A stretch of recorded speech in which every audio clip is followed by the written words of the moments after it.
नमस्कार दोस्तों, easy think channel पर आपका हार्दिक स्वागत है। और यदि आप हमारे चैनल पर नए हो तो चैनल को सब्सक्राइब जरूर करें, लाइक करें और शेयर करें। हम जो यूजीसी नेट है उसमें आपकी धुलाई वाली कहानी है वो पढ़ रहे हैं। सेकंड कहानी एक हमने पढ़ ली है, तो चलिए हम जल्दी से इस कहानी को पढ़ते हैं। धुलाई वाली कहानी ये 1907 में प्रकाशित हुई थी। बंग महिला। वीडियो को लास्ट तक जरूर देखें आप। काशी जी की दशा श्वेतमेघ घाट पर स्नान करके एक मनुष्य बड़ी व्यग्रता के साथ गोदोलिया की तरफ आ रहा था। इंपॉर्टेंट लाइन है, एक तो ये काशी शहर है उसका चित्रण किया गया है और इसकी हम जो एमसीक्यू और पीवाईक्यू हैं वो भी लेकर आएंगे, तो ये जरूर आप पढ़ना, इस कहानी को अच्छे से ध्यान से पढ़ना। और आजकल जो है ना प्रश्न है वो डीपली पूछने लगे हैं। तो देखिए काशी है, वहां से इसका प्रारंभ होता है, पहली पंक्ति है इसलिए इंपॉर्टेंट है। और कौन सा घाट है? दशाश्वमेघ घाट है। वहां पर स्नान करके एक मनुष्य बड़ी व्याग्रता के साथ गोदोलिया की तरफ आ रहा था। एक हाथ में एक मैली सी तौलियों में लपेटी हुई भीगी धोती और दूसरे में सुरती की गोलियों की एक डिबिया और सूंघनी की एक पुड़िया। यानी उस पुरुष के हाथ में क्या क्या थे ये भी इंपॉर्टेंट है। तो पहला तो क्या होता है, उसके पास एक हाथ में एक मैली सी तौलिया है, उसमें लिपटी हुई भीगी धोती है। दूसरा उसका क्या है, सुरती की गोलियों की एक डिबिया और सूंघनी की एक पुड़िया है। वेरी वेरी इंपॉर्टेंट है। उस समय की दिन के 11 बजे थे, यानी कितने बजे हैं? 11 बजे हैं। गोदोलिया की बाईं तरफ जो गली है उसके भीतर एक और गली में थोड़ी दूर पर एक टूटे से पुराने मकान में वह जा घुसा। मकान के पहले खंड में बहुत अंधेरा था, पर ऊपर की जगह मनुष्यों के वास उपयोगी थी। नवागत मनुष्य धड़धड़ाता हुआ ऊपर चढ़ गया। वहां एक कोठड़ी में उनके हाथ की चीजें रख दी और सीता सीता कहकर पुकारने लगा। अब ये जो मनुष्य कौन है उसका अभी नाम नहीं बताया गया है। तो पहला जो हमारा पात्र है वो कौन है? सीता है। तो इम्पोर्टेंट है कि प्रथम तो हमारा जो पात्र है वो कौन हो गया? सीता हो गया, ये ध्यान में रखना। सीता कहती क्या है? कहती हुई एक 10 बरस की। अब ये सीता की उम्र देखिए कितनी है? 10 बरस है। वेरी वेरी इंपॉर्टेंट है ये। बालिका आ खड़ी हुई। तब उस पुरुष ने कहा, सीता जरा अपनी बहन को बुला ला। अच्छा कहकर सीता गई और कुछ देर में एक नवीना स्त्री आकर उपस्थित हुई। उसे देखते ही पुरुष ने कहा, लो हम लोगों को तो आज ही जाना होगा। इस बात को सुनकर स्त्री कुछ आश्चर्ययुक्त होकर और झुंझलाकर बोली, आज ही जाना होगा? यह क्यों? भला आज कैसे जाना हो सकेगा? ऐसा ही था तो सवेरे भैया से कह देते। तुम तो जानते हो कि मुंह से कह दिया बस छुट्टी हुई। लड़की कभी विदा भी होती है तो मालूम पड़ता है आज तो किसी सूरत जाना नहीं हो सकता। यानी किसी भी हाल में हम आज नहीं जा पाएंगे। तुम आज कहती हो, हमें तो अभी जाना है, ये वो पुरुष कह रहा है। बात यह है कि आज ही नवल किशोर कलकत्ते से आ रहे हैं। वेरी वेरी इंपॉर्टेंट है। ये दूसरा जो पात्र है वो कौन है? नवल किशोर है, जो कि इस पुरुष का और सहपाठी है, सहमित्र है। और ये कलकत्ते से आ रहे हैं। ये इंपॉर्टेंट है कि कहाँ से आ रहे हैं? कलकत्ते से। और नवल किशोर आगरे से अपनी नई बहू को भी साथ ला रहे हैं। और कहाँ से? यानी आगरा से। इंपॉर्टेंट है, ये भी याद रखना, क्योंकि शहर है कलकत्ता, आगरा, इनको भी पूछ सकते हैं कि कौन कौन से शहर का उल्लेख हुआ है या कौन से शहर का उल्लेख नहीं हुआ है। अपनी बहू को भी साथ ला रहे हैं।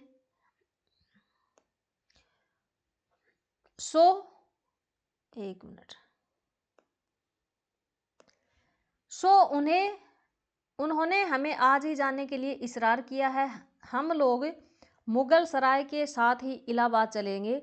ये भी इंपॉर्टेंट है, यानी मुगल सराय के साथ ही हम कहाँ जाएंगे? इलाहाबाद। उनका तार मुझे घर से निकलते ही मिला है, इसी से मैं झट नहा धोकर लौट गया आया। बस अब करना ही क्या है, कपड़ा वपड़ा जो कुछ हो बांध बूंद कर घंटे भर में खा पी कर चली चलो। जब हम तुम्हें विदा कराने आए हैं तब कल के बदले आज ही क्यों न चले। हाँ ये बात है, नवल जो चाहे करावे, क्या एक ही गाड़ी में न जाने से दोस्ती में बट्टा लग जाएगा। वेरी वेरी इंपॉर्टेंट है ये पंक्ति कि क्या एक ही गाड़ी में न जाने से दोस्ती में बट्टा लग जाएगा। ये किसका कथन है और किसके बारे में है और किससे कह रही है। तो ये वो स्त्री कह रही है, सीता ने जिसको बुलाकर लाया था वह स्त्री उस पुरुष से कह रही है और नवल के बारे में कह रही है। अब तो किसी तरह रुकोगे नहीं, जरूर ही उनके साथ जाओगे, पर मेरे तो नाकों दम आ जाएगी। क्यों, किस बात से।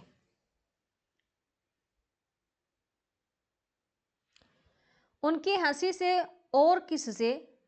हंसी ठट्टा भी राह में अच्छी लगती है, उनकी हंसी मुझे नहीं बाती। एक रोज मैं चौक में बैठी पूरियां काट रही थी। वेरी वेरी इंपॉर्टेंट है ये पंक्ति भी कि चौक में बैठकर वह जो स्त्री है वो क्या निकाल रही थी, पूरियां। कि इतने में न जाने कहां से आकर नवल चिल्लाने लगे, ए बुआ देखो तुम्हारी बहू पूड़ियां खा रही है। मैं तो मारे शर्म के मर गई। हाँ भाभी जी ने बात उड़ा दी सही, वे बोली खाने पहनने के लिए तो आई ही है, पर मुझे उनकी हंसी बहुत बुरी लगी। बस इसी से उनके साथ नहीं रहना चाहती। अच्छा चलो मैं नवल से कह दूंगा कि यह बेचारी कभी रोटी तक नहीं खाती है, पूड़ी को क्या खाएगी। इतना कहकर बंसीधर, अब ये जो पुरुष है जिसका हम शुरू में और चित्रण किया है, वर्णन किया है, तो वो कौन है, वो बंसीधर हैं। और बंसीधर ही क्या है, नवल किशोर हैं, उनके मित्र हैं। कोठड़ी से बाहर चले आए और बोले, मैं तुम्हारे भैया के पास जाता हूँ, तुम रो रुलाकर तैयार हो जाना। इतना सुनते ही जानकी देई, वेरी वेरी इंपॉर्टेंट है, यानी एक सीता है और ये एक हमारे नवल किशोर आ गए और एक बंशीधर और एक जानकी देई, ये पात्र हैं इसमें। अभी तक हमारे पास 4 पात्र आ चुके हैं। आंखें भर आई और ऐसाड़ सावन की सी ऐसी झड़ी लग गई। वेरी वेरी इंपॉर्टेंट है ये, यहां से प्रश्न बन जाएगा कि आंखें भर आई और ऐसाड़ सावन की ऐसी झड़ी लगी, यानी किसकी आंखों में लगी, तो ये जानकी देवी। बंशीधर इलाहाबाद के रहने वाले हैं। वेरी वेरी इंपॉर्टेंट है ये कि बंशीधर कहाँ के रहने वाले हैं, इलाहाबाद की। बनारस में इनका ससुराल है। वेरी वेरी इंपॉर्टेंट है, बनारस में क्या है, इनका ससुराल है। ये यूजीसी नेट में पूछा हुआ प्रश्न है। इलाहाबाद की तो रहते हैं और ससुराल इनका कहाँ है, बनारस में है। स्त्री को विदा कराने आए हैं, ससुराल में एक साले साली और सास के सिवा कोई नहीं है। यानी कौन कौन है, एक तो साला है, एक सास है और एक साली है। साली का नाम क्या है, सीता। नवल किशोर इनके दूर के नाते ममेरे भाई हैं। वेरी वेरी इंपॉर्टेंट है ये पंक्ति। पर दोनों में मित्रता का ख्याल अधिक है, दोनों में गहरी मित्रता है, दोनों एक जान दो काबिल हैं। उसी दिन बंशीधर का जाना स्थिर हो गया। सीता बहन के संग जाने के लिए रोने लगी। माँ रोती धोती लड़की की विदा की सामग्री इकट्ठा करने लगी।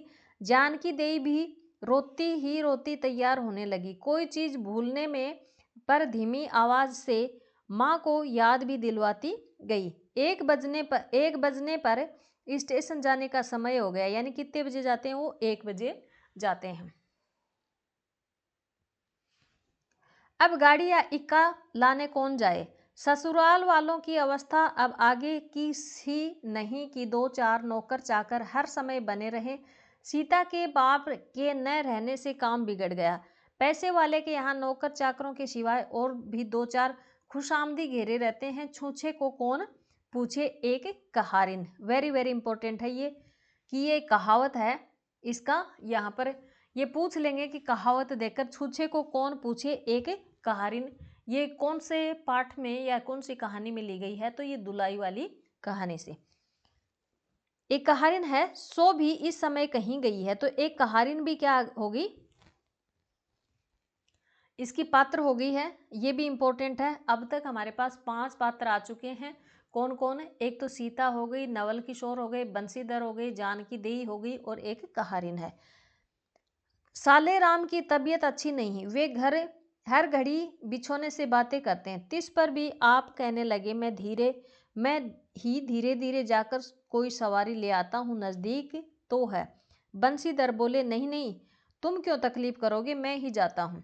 जाते जाते बंसीधर विचारने लगे कि इक्के की सवारी तो भले घर में स्त्रियों के बैठने लायक नहीं होती है, क्योंकि एक तो इतने ऊंचे पर चढ़ना पड़ता है, दूसरे पराये पुरुष के संग एक साथ बैठना पड़ता है। मैं एक पाल की गाड़ी ही कर लूँगा। यानी वो कौन सी गाड़ी करते हैं? इक्के दुक्के वाली कहानी, सॉरी, वो इक्के नहीं करते हैं, जबकि वो क्या करते हैं? पाल की गाड़ी करने के लिए सोचते हैं। उसमें सब तरह का आराम रहता है। पर जब गाड़ी वाले ने 1.5 रुपया, अब ये किराया कितना मांगा है? 1.5 रुपया मांगा है, इम्पोर्टेंट है। तब बंसीधर ने कहा, चलो इक्का ही सही, पहुंचने से काम कुछ। नवल किशोर तो यहाँ से साथ है नहीं, इलाहाबाद में देखा जाएगा।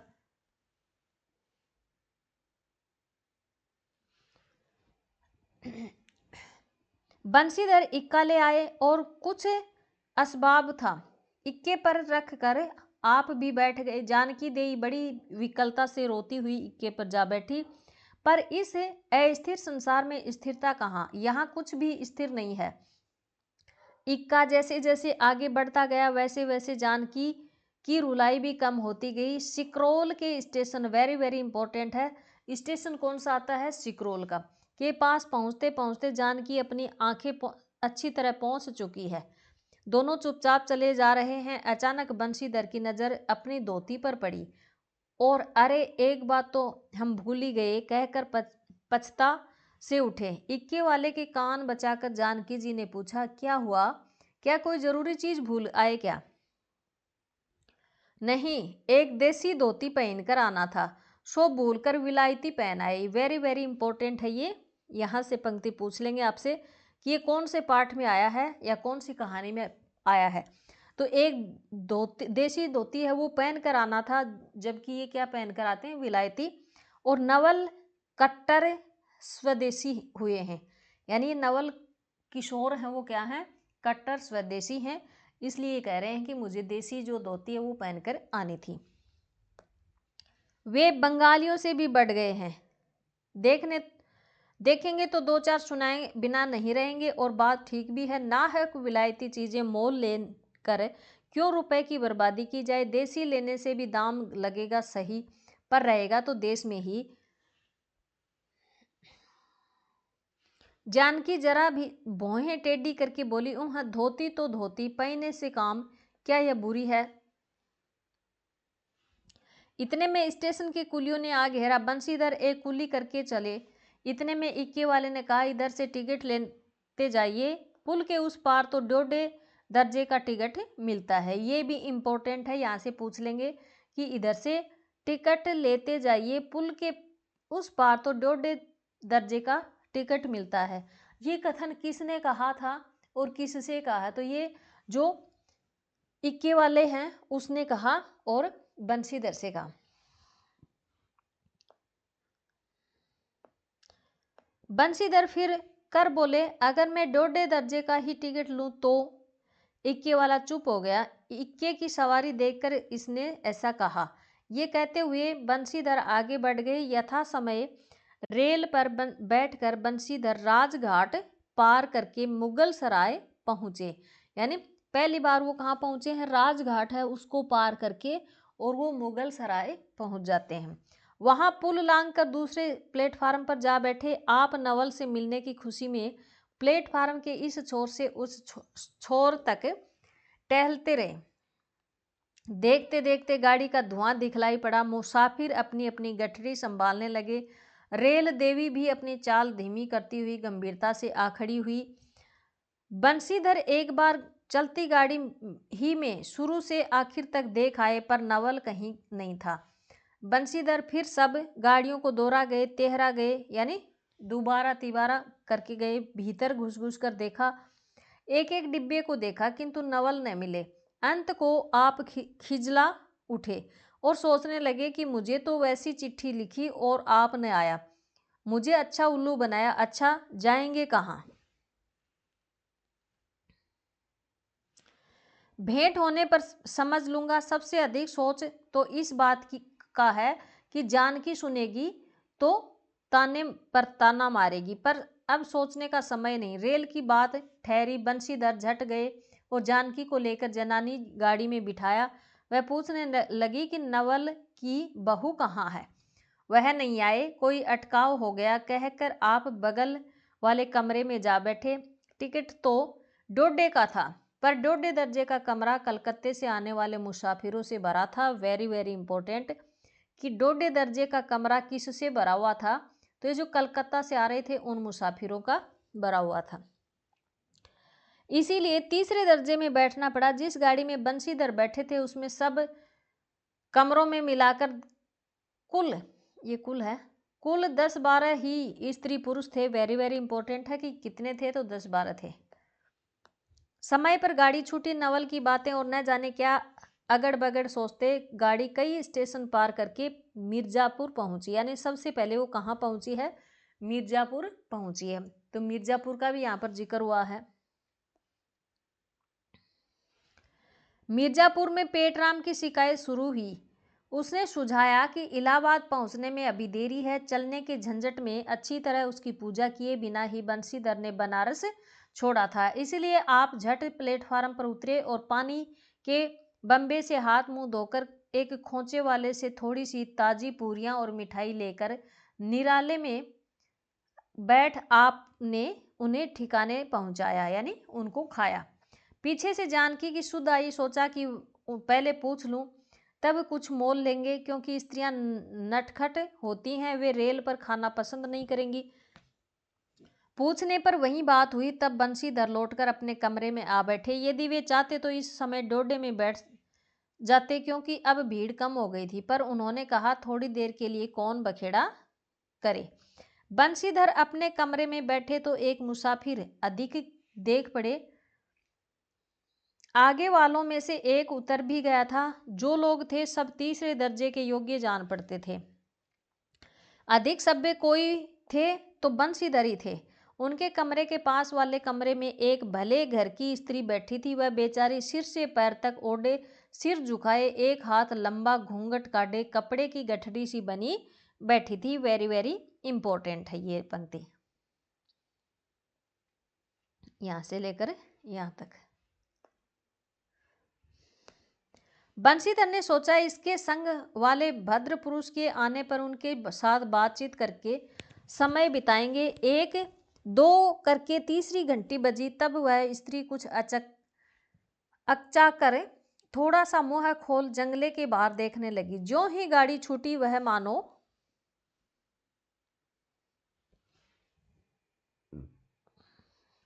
कांप उठी। रेल का देना लेना तो हो ही गया था, अब उसको किसी की क्या परवाह। वह अपनी स्वाभाविक गति से चलने लगी। प्लेटफार्म पर भीड़ भी न थी, केवल 2-4 आदमी रेल की अंतिम विदाई तक खड़े थे। जब तक स्टेशन दिखलाई दिया तब तक वह बेचारी बाहर ही देखती रही। फिर अस्पष्ट स्वर से रोने लगी। उस कमरे में 3-4 प्रौढ़ा ग्रामीण स्त्रियां भी थी। एक जो उसके पास ही थी कहने लगी, अरे इनकर मनई तो नाही आइलेन हो देखा हूं रोवल कथरई कर थई। दूसरी कहती है कि अरे दूसर गाड़ी में बैठा होएगा। पहली कहती है दूर बो रही ई जनानी गाड़ी थेरे है।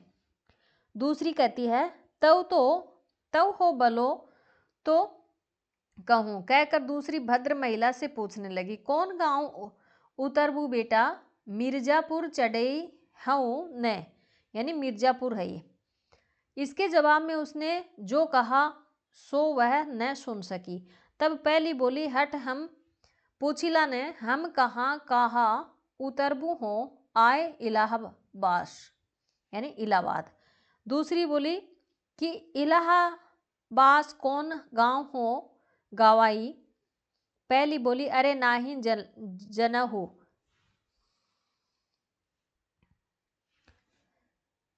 प्रयाग जी यानी प्रयाग, जहां मनई मकर नहाए जाला। दूसरी कहती है कि भला प्रयाग जी काहे न जानी थे, ले कहे नाही तोहरे पंच के धर्म से चार दाई नहाए चुकी हैं। ऐशो हो सोमवारी और गहन दका दका लाग रहा, तउन तो हरे काशी जी नहाए गई रहे। पहली कहती है कि आवे जाए के तो सब ऊहते जाता बटले बाटेन, फुल फुन यह साइत तो बिचारो विपत में न पड़ल बाटिली। हे हम पंचाहई राजघाट टिकस कटौली मोंगल के सराय उतरली हैं, होने दुपुन चढ़लिना। दूसरी कहती है कि ऐसे कई दाई हम ऐसे एक दाई हम आवत रहे, एक मिली औरों मोरे संग रही हैं।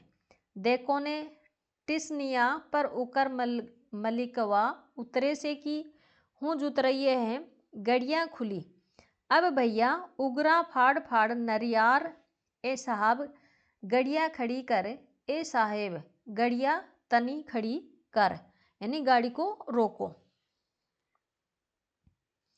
भला गड़िया दही नाती काहे के खड़ी होए। पहली कहती है कि ऊ मेहरवाओं बड़ी उजबक रहल, भला केहूँ के चिल्लाए से रेली हो कहूँ खड़ी होए होला, कि भला किसी के कहने से रेलगाड़ी क्या रुकेगी। इसकी इस बात पर कुल कमरे वाले हंस पड़ते हैं। अब जितने पुरुष स्त्रियां थी एक से एक अनोखी बातें कहकर अपने अपने तजुर्बे बयान करने लगे। बीच बीच में उस अकेली अबला की स्थिति पर भी दुख प्रकट करती जाती थी।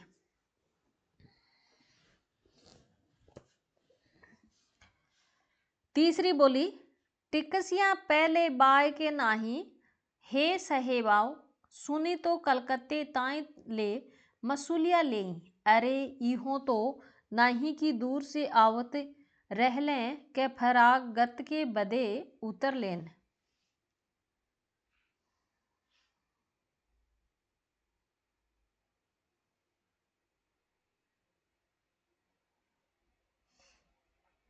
चौथी कहती है हम तो इनके संगे के आदमी के देखोबो के नहीं की हो गोया। तीसरी कहती है हम देखे रहली हो मजेक टोपी दिल है रहेल को।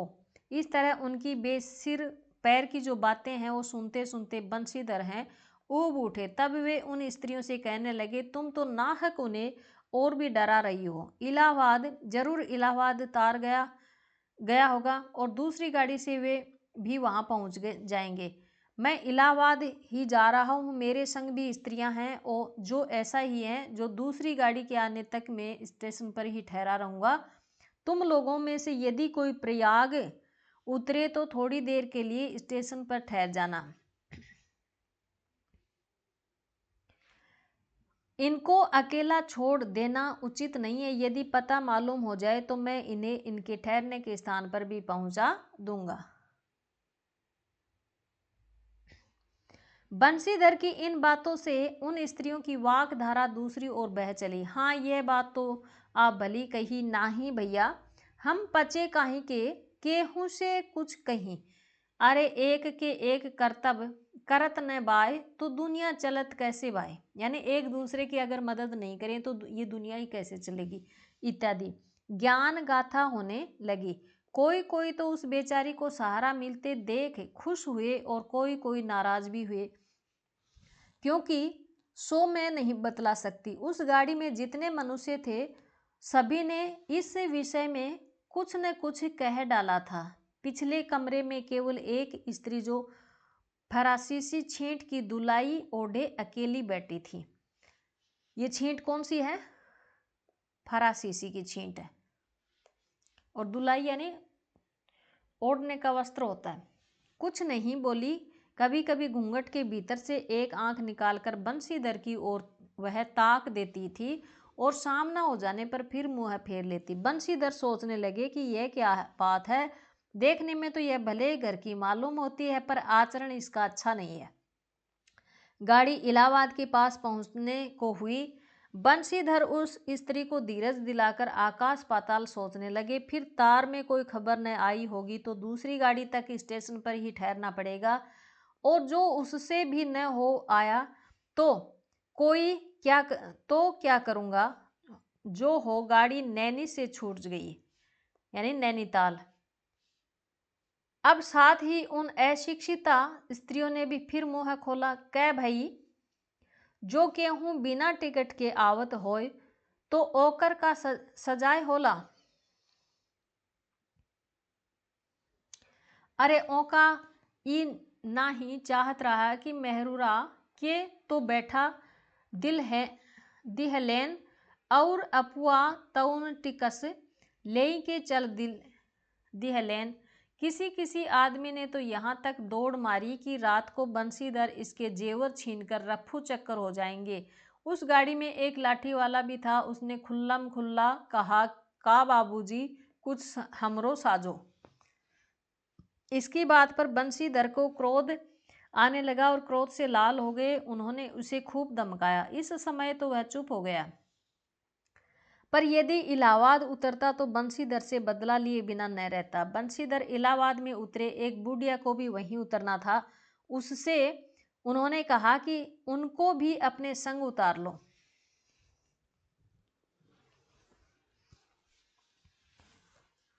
पर उस बुढ़िया को उस स्त्री के पास बिठाकर आप जानकी को उतारने गए। जानकी से सब हाल कहने पर वह बोली, अरे जाने भी दो, किस बखेड़े में पड़े हो। पर बंशीधर ने न माना। जानकी को और उस भद्र महिला को एक ठिकाने बिठाकर आप स्टेशन मास्टर के पास गए। बंशीधर के जाते ही वह बुढ़िया, जिसे उन्होंने रखवाली के लिए रख छोड़ा था, किसी बहाने से भाग गई। अब तो बंशीधर बड़े असमंजस में पड़ गए।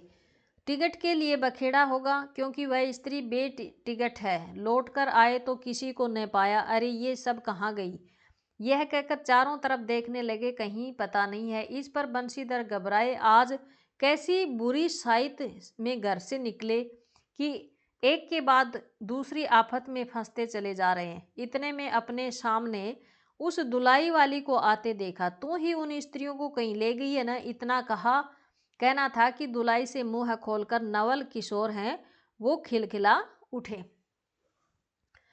अरे ये क्या सब तुम्हारी करतूत है। अब मैं समझा कैसा गजब तुमने किया है। ऐसी हंसी मुझे नहीं अच्छी लगी।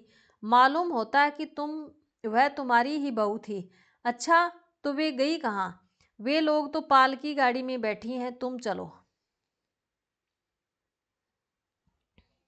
नहीं, मैं सब हाल सुन लूँगा तब चलूँगा। हाँ, यह तो कहें तुम मिर्ज़ापुर में कहाँ से आ निकले? वेरी वेरी इंपॉर्टेंट है।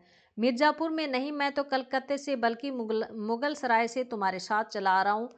इम्पोर्टेंट पंक्ति है ये। तुम जब मुगल सराय में मेरे लिए चक्कर लगाते थे तब मैं 1.5 दर्जे में ऊपर वाले बेंच पर बैठे तुम्हारा तमाशा देख रहा था। फिर मिर्ज़ापुर में जब तुम पेट के धंधे में लगे थे मैं तुम्हारे पास से निकल गया। तुमने नहीं देखा। मैं तुम्हारी गाड़ी में जा बैठा, सोचा कि तुम्हारे आने पर प्रकट हो जाऊंगा। फिर थोड़ा और ले करते करते यहाँ तक नौबत पहुंची। अच्छा, अब चलो, जो हुआ माफ करो। यह सुनकर बंशीधर प्रसन्न हो गए। दोनों मित्रों ने बड़े प्रेम से बातचीत होने लगी। बंशीधर बोले, मेरे ऊपर जो बीती सो बीती, पर वह बेचारी जो तुम्हारे से गुणवान के संग पहली बार रेल में बैठी है। ये किसकी बात हो रही है? जानकी देई की बात हो रही है। बहुत तंग हुई है। उसे तो तुमने नाहक रुलाया, बहुत ही डर गई थी। नहीं जी, डर किस बात का? अच्छा, ये उसकी बात हो रही है, नवल किशोर की पत्नी है, उसकी बात है। नवल किशोर की पत्नी। हम तुम दोनों गाड़ी में न थे? हाँ, पर यदि मैं स्टेशन मास्टर से इतला कर देता तो बखेड़ा खड़ा हो जाता ना। अरे तो क्या मैं मर थोड़े ही गया था। 4 हाथ की दुलाई की बिसात ही कितनी है। वेरी वेरी इंपॉर्टेंट है ये पंक्ति। इसी तरह बातचीत करते करते दोनों रेलगाड़ी के पास आए। देखा तो दोनों मित्र बंधुओं में खूब हंसी हो रही है। जानकी कह रही है, अरे तुम क्या जानो, इन लोगों की हंसी ऐसी ही होती है। हंसी में किसी के प्राण भी निकल जाए तो इन्हें दया न आए। ये किससे कह रही है जानकी देई? तो ये जो उनकी नवल किशोर की पत्नी है उससे कह रही है। खैर दोनों मित्र अपनी अपनी घरवाली को लेकर राजी खुशी घर पहुंचे और मुझे भी उनकी यह राम कहानी लिखने से छुट्टी मिली। वेरी वेरी इंपॉर्टेंट है कि दोनों मित्र, ये पूछ लेंगे आपसे कि ये किस कहानी से ली गई है। तो दोनों मित्र अपनी अपनी घरवाली को लेकर राजी खुशी घर पहुंचे और मुझे भी उनकी यह राम कहानी लिखने से छुट्टी मिली। वेरी वेरी इंपॉर्टेंट है। तो ये आज हमने दुलाई वाली कहानी है वो पढ़ी है। आपको कैसी लगी कमेंट बॉक्स में कमेंट करके ज़रूर बताएं। और यदि आप हमारे चैनल पर नए हो तो चैनल को सब्सक्राइब ज़रूर करें, लाइक करें। और ये क्लास आपको यूज़फुल लगी तो आप अपने दोस्तों को ज़रूर शेयर करें। धन्यवाद।